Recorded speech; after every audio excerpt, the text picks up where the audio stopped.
in which their uterus prepares for pregnancy. It prepares for a fertilized egg to settle and grow into a baby.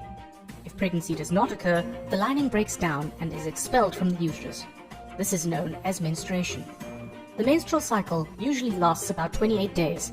During this period, women undergo drastic hormonal fluctuations as well as physical discomforts such as abdominal cramps, headaches, backaches, and general nausea.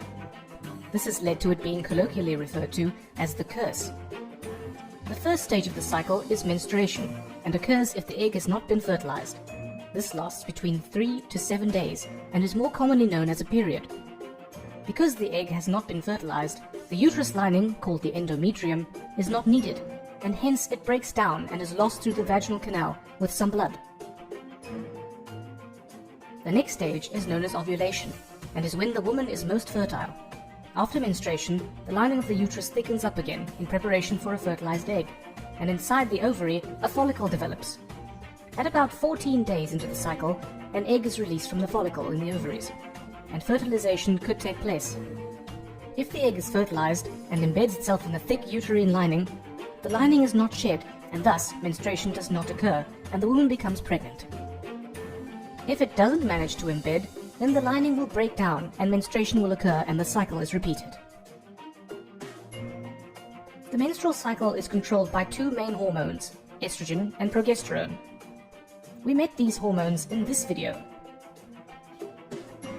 Estrogen is produced by the ovaries and causes the uterus lining, the endometrium, to thicken again after menstruation so that it is ready to receive an embryo.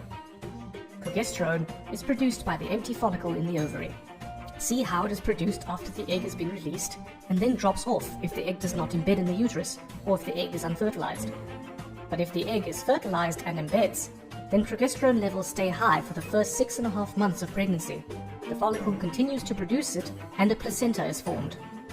So estrogen builds up the uterus lining and progesterone maintains it during the second half of the menstrual cycle. There are two other hormones also involved: the follicle stimulating hormone, or FSH, and the luteinizing hormone, or LH. Both FSH and LH are secreted by the pituitary gland. FSH causes the egg to mature in the ovary, and it also stimulates the ovaries to release estrogen. The estrogen then stops FSH being produced, so that only one egg matures in the cycle. LH causes the mature egg to be released from the ovary and stimulates the release of progesterone. You may want to browse the internet to learn more about these hormones.